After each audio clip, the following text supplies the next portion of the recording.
Welcome to the M.A.P, Real Life, Real Insights. I'm your host, Woodroe Thompson, and this episode is entitled Ask the Bishop.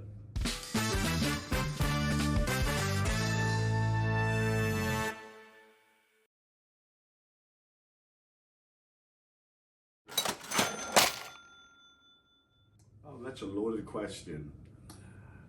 Presently, we're not building anything by way of investments. I'd like to see us do that. What we're presently looking at with the financial team that we have is what kind of investments can we invest in that would bring us the return that we're looking for. One of the things with church organization is that we don't love to take risks, and that's one of the problems we have. We also fail to realize that there is a business side to the church. And so it's difficult to get some people to think about the other aspect. So for example, one of the main ways we raise funds is by tithing and giving.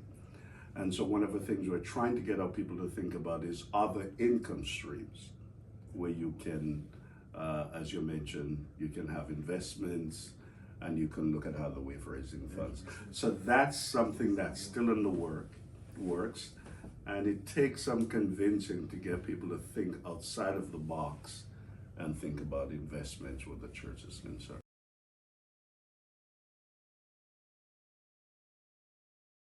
The ideal way would be to ensure that leaders first understand what their giftedness is, secondly, understand the call of God in their lives, and then training that prepares them for the transitioning.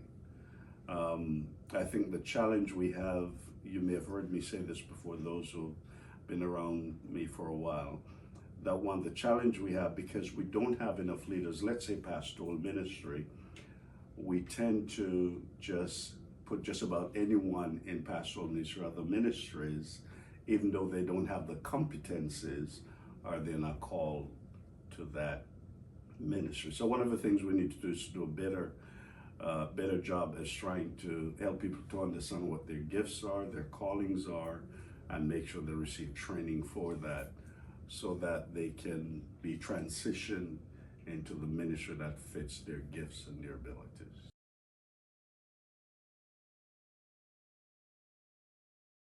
My favorite color, that has changed over the years. At one time, believe it or not, my favorite color was red. I think I have moved along to where my favorite color is blue.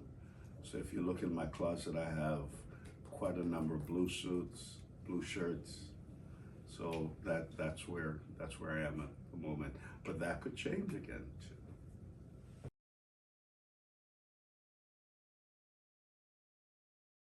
That's easy. I've always wanted to be an electrician, and actually that's what I pursued in high school. And after high school, that's where I was working as an electrician. I love working with my hands, so that's what I did. But, you know, I got married and we had a family and we had kids, and so I had to transition. Stop! You're making me laugh. It's okay, laugh. Yeah, it's also unsaid. I'm sorry. And so I had to transition to bricklaying. So I became a bricklayer. So worked as an electrician, worked as a bricklayer. I think, seriously, two things I'd probably be doing. I'd probably be working with my hands, electrical work, but I also love counseling. At one time, I thought of pursuing my degree in counseling. When I went to seminary, I wrestled with that because I love working with people.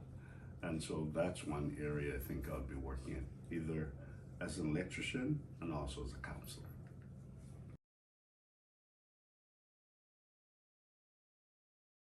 I think the person that comes to mind would be my dad. My dad has been my hero, still remains my hero. And I think there are many questions I'd have for Dad. One of them would be more about the dynamics of family life, because that generation didn't talk a lot about family life. They modeled it, but never taught much about it. So sexuality, that's not something we ever talk about. Actually, sex was a bad word when I was growing up. My dad was very, very open, but that's one thing we never spoke about. never talk about preparing yourself, developing soft skills for life, like investments, planning for the future, all of that stuff. Those aren't things that we spoke about. And one of the things with that generation, they were heavy on the spiritual aspects of life, but not on the real challenges that you'll face in life. So that's what I would want to talk to my dad some more about, helping me to understand what it means to grow up and become a man, and making sure you plan for the future. You're thinking about investments and just practical life and living.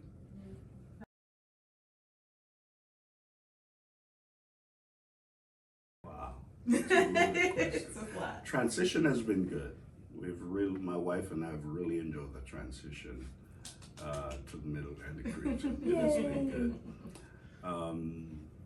I think there's quite a few things that we don't get here that I get back home. Those who know me well know that I love sardines, but a particular brand of sardines is called Brunswick sardine. Just little things like that that you get in Canada you don't get here. What food? Christian chicken. Elaborate, please. Because Chicken sings?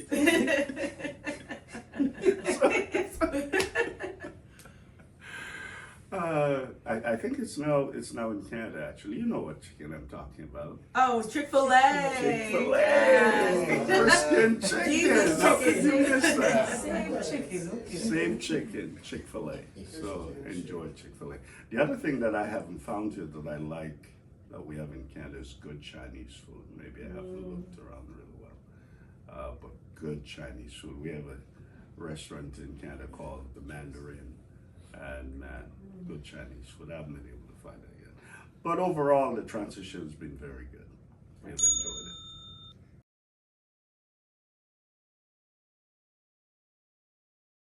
it. Wow, that's difficult because if I was to draw on my experience, didn't fully understand what the calling really meant. And I don't think everyone will have that kind of experience. I think I would literally say that it starts with the individual. It starts with the individual with their growth in the Lord, and you know, the kind of relationship they develop with the Lord. Because I think when there's a call in your life, the Lord has ways of not only making that known to you, but also have others who can see the call of God on your life. Now, the challenge is that sometimes, even though you sense the call and sense that God is calling you to a particular area, you have leaders who may not be aware, or they may be aware, but sometimes, and this will be challenging to hear, sometimes they feel intimidated by you. Sometimes you're not ready for what God is placed, where God is calling you and what He has placed on your life. But I'm a firm believer in this, that if God has called you, you remain faithful. In time, He will make it known. And one of my favorite saying is, even if God has to move someone out of the way to get you to where He wants you, He'll do it. So just remain faithful to Him, and He will, in time, will make it known. I don't necessarily believe that you should move from environment to environment. I think you should just stay with the Lord, unless the Lord in some ways have revealed to you that He wants you to move from that environment. I've seen people who do that and short circuit the call of God on their lives, in the sense that what God has for them, they somehow miss the timing and miss where God is calling them. So remain faithful to where God has placed you.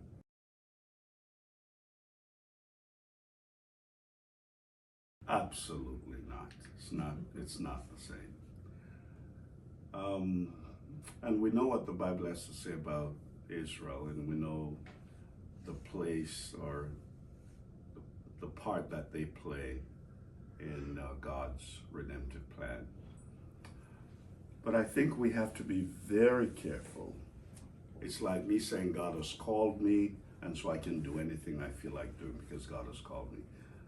I don't think that's proper. So I would say that as Christians, we need to be very careful how we look at what's happening with Israel and Palestine, because God cares about people in general.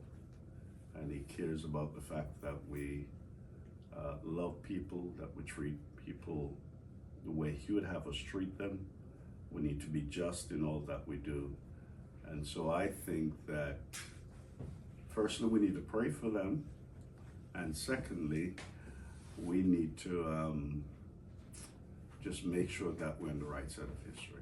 Well, I hope I did justice to the questions. That's all the time that we have for the map. Thank you for joining us. Keep on navigating your life with purpose. We'll see you soon.